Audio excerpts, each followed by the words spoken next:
I have to pinch myself sometimes, Miguel Huerta admitted, staring at the glowing display hovering above him. To prove I'm not dreaming. That's what I tell myself every time I read the budget statements for this project, Doc.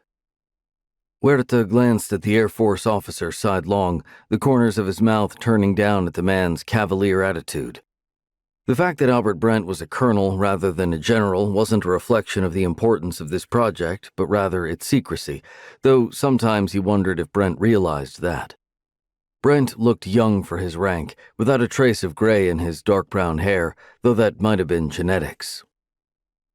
The budget is beyond my control, Colonel. He tried not to be curt. I'm trying to concentrate on what might be under my control. Huerta shook his head. Though I must admit, sometimes I'm curious how you were able to keep a facility this large a secret. He waved a hand around them, out the thick glass window that shielded the lab from the main body of the accelerator, a tunnel 6 meters wide and lined with pipes carrying liquid nitrogen coolant. I mean, it's not as vast as a conventional super collider, naturally, given the nature of the technology we're dealing with. It had been drummed into him on several occasions that he needed to be circumspect about how he referred to the wreckage where the technology had been originated. But still, we're talking about a particle accelerator 2 stories underground and 10 kilometers around. How did you get this built without attracting undue attention? This is a top-secret military base, Brent said, shrugging as if it was nothing. Top-secret things get built here all the time. He raised a hand as if acknowledging the achievements of the construction crews.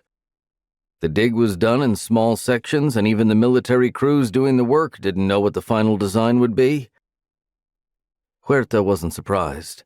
Even the technical crew here in the lab didn't know everything about the collider, particularly how powerful it was and how it was possible to build such a high-energy accelerator in such a small perimeter. They knew it was DARPA-funded, of course.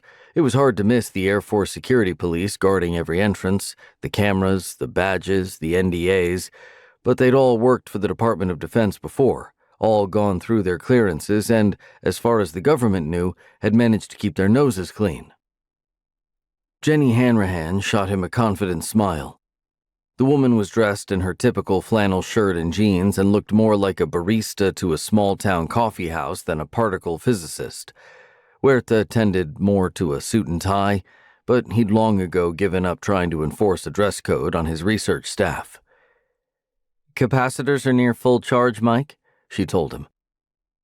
He'd also forgiven her the informality, as he'd had to forgive the others as well. He preferred to be called Dr. Huerta, but the best any of them could manage, even the engineers who lacked their own doctorate, was Dr. Mike. His mother would have had a stroke at the idea of some presumptuous Yankee calling him Mike, but she'd passed away before he'd taken his first DARPA contract and been spared the moral anguish.